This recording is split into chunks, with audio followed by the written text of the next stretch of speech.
Jodhpur police commissionerate में DCP पश्चिम का पदभार संभालने के बाद से डीसीपी राजर्षि राज यही प्रयास कर रहे हैं कि अपराध और अपराधियों पर किस रूप से अंकुश लग सके। साथ ही जोधपुर शहर में संचालित होने वाली अवैध गतिविधियों को पूरी तरह से किस तरह बंद किया जाए, उसको लेकर अभियान चलाकर इस पर काम कर रहे हैं। पुलिस कमिश्नर राजेंद्र सिंह द्वारा रात्रि 8 बजे के बाद बिकने वाली अवैध शराब पर अंकुश लगाने के लिए जो आवश्यक निर्देश दे रखे हैं, उसकी पालना में डीसीपी पश्चिम क्षेत्र में न केवल इस पर काम किया जा रहा है, बल्कि मसूरिया क्षेत्र में तो अस्थायी पुलिस चौकी भी स्थापित कर दी है, जहां पर इस तरह से शराब बेचने वालों पर पूरी तरह से अंकुश लग गया है।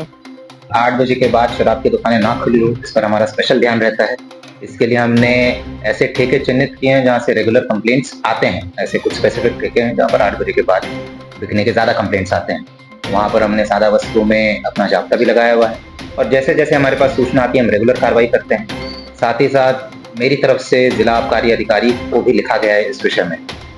कुछ ऐसे ठेके हैं जहाँ से रेगुलर कंप्लेंट्स आ रहे हैं, तो ये उनके जो लाइसेंस का टर्म्स एंड कंडीशंस है उसका वायलेशन की कैटेगरी में आता है। तो मैंने 1-2 ठेकों का उनको रिक्वेस्ट भी किया है कि भाई इनका लाइसेंस निरस्त किया जाए, क्योंकि ये बेसिकली असामाजिक गतिविधियों को बढ़ावा दे रहे हैं।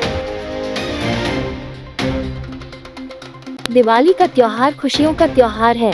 इस त्योहार पर सबसे ज्यादा उत्साह उन परिवारों में देखने को मिलता है जो मिट्टी के दिए और अन्य सजावट का सामान बनाते हैं। लोग इसी उत्साह और उमंग के साथ इन्हें लेकर दिवाली पर अपने घरों को रोशन करते हैं। राजस्थान में जैसे जैसे दिवाली का त्योहार नजदीक आ रहा है, बाजार इन सजावट के सामान और तरह तरह के दियों से सज गए हैं। सजावट के सामान की बात करें तो इन दिनों बाजार मिट्टी के दिए और भगवान सूर्य से जुड़ी वस्तुओं के अलावा पेन स्टैंड आदि मिट्टी के तमाम सामान से सजे हुए हैं। लोग उत्साह के साथ इन्हें खरीदने के लिए बाजारों में पहुंच रहे हैं।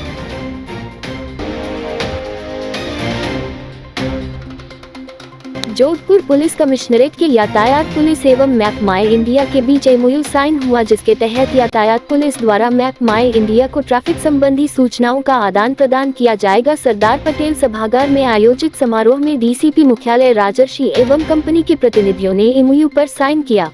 हमारा कॉन्सेप्ट है इंटेलिजेंट ट्रैफिक मैनेजमेंट सिस्टम। ये उसका एक बहुत महत्वपूर्ण एक इनिशिएटिव है और आज हमने एमओयू साइन किया है और कल से ही हमारा प्रयास है कि इसे फेज़ वाइज हम रोल आउट जोधपुर में कर देंगे।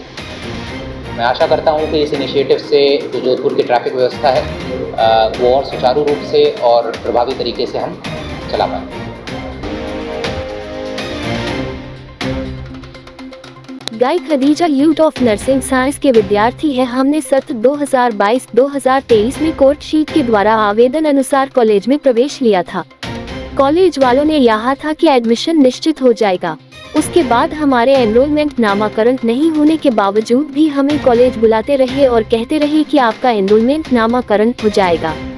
6 महीने बाद हमारे प्रथम सेमेस्टर की परीक्षा की तारीख आने के बाद कॉलेज वालों ने कोर्ट से परमिशन लाकर द्वारा एग्जाम करवाया, जिसका रिजल्ट अभी तक नहीं आया है और न ही हमारा अब तक एनरोलमेंट नामाकरण हुआ है।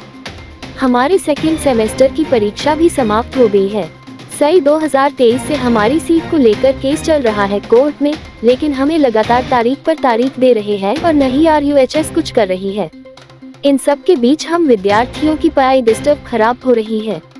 हम 50 छात्रों का कोर्ट सीट से एडमिशन हुआ था और हमारे बैच वाले छात्रों का 3rd सेमेस्टर स्टार्ट होने वाला है और हमारे 2nd सेमेस्टर की परीक्षा नहीं हुई है और वर्तमान 3य सेमेस्टर की परीक्षा भी समाप्त होने वाली है। उसके बावजूद भी हम विद्यार्थियों का एनरोलमेंट नामाकरण नहीं हुआ है और न ही हमारी सीट निश्चित हुई है। RUHS से हमारा निवेदन है कि जल्द ही हमारा एनरोलमेंट करवाया जावे, क्योंकि हम विद्यार्थियों के भविष्य का प्रश्न है।